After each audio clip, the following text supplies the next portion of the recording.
Now I'm going back to the off season. Can you take me through your mentality, just being on the Steelers as a receiver, also a return man, where we have Deontay coming back, Claypool's coming back. We draft Pickens, we draft Calvin Austin, Anthony Miller's on the team. We bring in an All-Pro return man and Gunnar Olszewski. Also, we signed Miles Boykin too. What is going on in your mind? Are you just like, oh shit, what the hell, man? Like we're bringing in all these receivers, all these other dudes I got to compete with. How did you just kind of like stick with it and just let it rub off your shoulder and be like, man, I'm gonna stay focused? Um, just the work. Just focusing on the work and not really focusing on none of that. Those guys, I can't control what the people upstairs do or who they bring in the building or who what they like, who they like. That's something that I can't control. All I could control was just working hard. Putting myself in the best position physically, and coming back and just seeing what happens. I know what I could do. I always knew I was talented enough to do it. I was just waiting on my opportunity and sitting around. If I would have been thinking about Gunner and all these guys getting signed, then that would have took me off my game. So I couldn't focus with that, and that kind of happened when I was in Washington 2 years ago. They brought in a whole lot of guys, and I wasn't focused on it, but I ended up still getting cut. So it was just like I've been in that situation before already, so I knew how to handle it. Nah, respect, man. And sometimes, like you said, man, it does take you going through that experience to just be more comfortable with it or more at peace with it the next go around, man. But from outside in, you've been handling it really well, man. So definitely keep doing what you're doing. But I did want to just, even going back to last offseason, man, when or not last offseason, but last season when you joined the Steelers practice squad, just take us through that time frame of what was the deciding factor to join the Steelers in terms of the practice squad, and did you have any other options available to you at that time? Yeah, I had I could have went to the Jets. I could have went to Jacksonville. I could have went to Detroit, and New England was kind of being funny.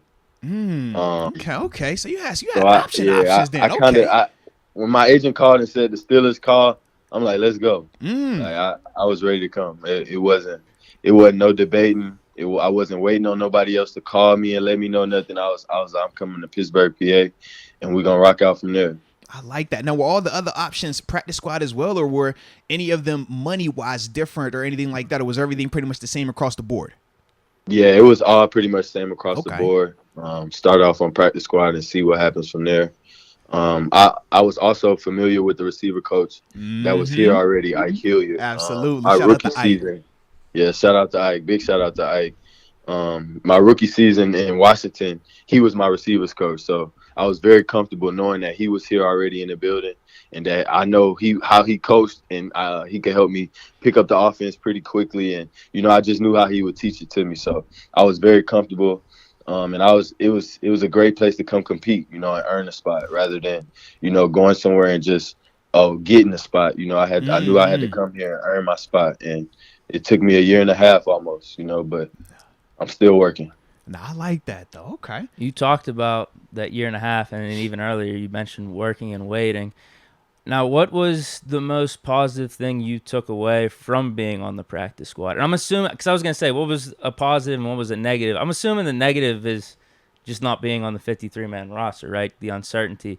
But what was the most positive thing? And I guess maybe if there is a negative that I'm missing that you could bring up that you just really didn't like about being on the practice squad. Probably the most like it kind of like it was like it kind of hurt, but it kind of was just like a reality check in a sense. Like when I first got here, I wasn't traveling, so to go to the game, I had to go sit in the stands, and I did that the first game with my parents, Oh, I and see. that Yeah. just made me sick to my stomach. Yeah, just probably that. Just going sit in the stands and having to watch the game in the stands, that kind of just like rubbed me like, nah, I can't. This not me, I know what I can do. I know I can be out there. And so from there, I just kept working even harder and just focusing on just getting better, taking a year. Whether I'm gonna play, you on practice squad, you never know. You might get moved up, you might not. But whether I played or not, I was just treating it as a year. I'm healthy. My feet are back healthy from Washington. My body's healthy. I'm just getting better. Every day I'm getting better. I'm in great shape. I'm practicing. I'm doing every rep at practice. So I'm in great shape. I just tried to look at the positive things in it for real. And that kept me going. I talked to Ray, just even talking with Ray and Deontay and guys like that, they just kept me positive. Ray was in a similar situation than I was right before he came to Pittsburgh. So and they talking about Ray McLeod, just for those that Ray don't know. McLeod. Yeah, you talking about Ray McLeod. Yep. Ray McLeod. Yep. He was just sitting there talking with me like, man, bro, don't be down. You can't look at this being down on yourself, down or nothing. You got to see the positive in it. You just got to treat it as I got time to get better at my game and my craft. And that's all I looked at it as. And here we are. No, absolutely, man. And that does seem to be one of those things when you're talking about like a theme of your career thus far in terms of just always having to be positive, always having to, like you said, work while you wait, so to speak.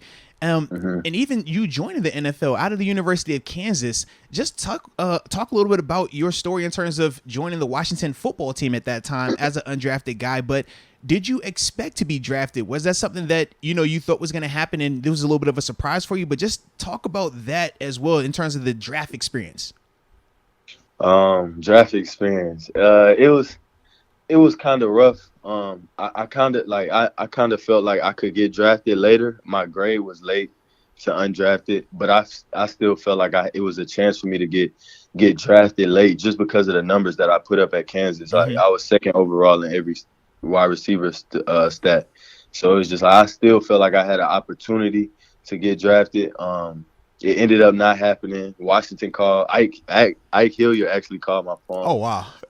He called me and he was like, man, we like you up here, man. You can have a shot to, make this team and play for us. So first thing I said, man, y'all gonna draft me or what? That's what I said straight up. I said, I don't want to hear about that. I said, what y'all gonna do? Y'all gonna draft me or not? And I think this was like late 5th round, early 6th round. Yeah. Ike was like, man, that's above my head. That's above my pay grade. Hey, that's Ike Boo though. He gonna be chill. He ain't, nah, that ain't me, man. It's That above ain't my me, pay man. grade. And that's literally what he said, man. That's above my pay grade. But no matter what happens, he was like, man, give us a chance. And I didn't really understand what he meant until I didn't get drafted. And the teams were calling. I had the opportunity to go to 49ers, Detroit, and Washington. So, it was my choice. And that's what he meant by, man, give us a chance, holler at me or whatever. And so when I spoke with my agent, I was like, man, Washington the first team to call. That's where we're going. That's the team. They didn't draft me, but they called first. Right. So, that's a priority there at least. Yeah, I get what you're saying. I was a priority there at least. So, I took that and went in not really knowing what to expect. And I was balled. And I think it was OTAs, rookie mini camp. I was doing real well. Building my confidence and really like, man, I could play at this level. Like, I had been in a losing program, so I was kind of like, I had to gain my confidence or whatever.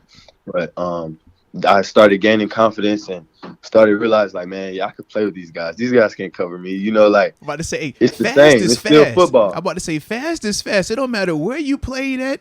When you can move the way you can move, man, it don't matter. Absolutely. It don't matter. And, I prayed, had played a good preseason.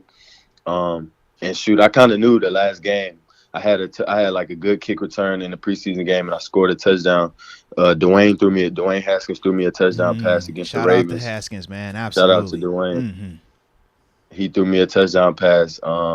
And I made the team. Clint Porter's like, man, if you don't make this team, I quit. And when he said that, I kind of was like, I think I made the team, mama. Hey, let's go. I think I'm all right, man. I think I'm gonna be all right, mama. So we were happy.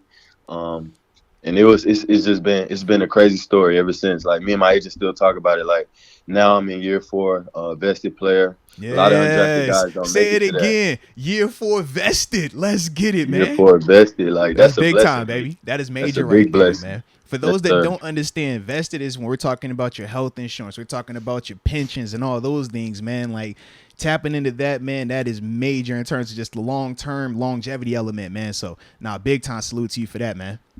Appreciate it. Hey, now you mentioned your college program. I was looking up some of those records at Kansas while you were there, man. What was going on? That wasn't on you, right? Man, it couldn't. I mean, I blame myself at times, but it couldn't have been all my fault. I mean, what was it about Kansas though for you, man?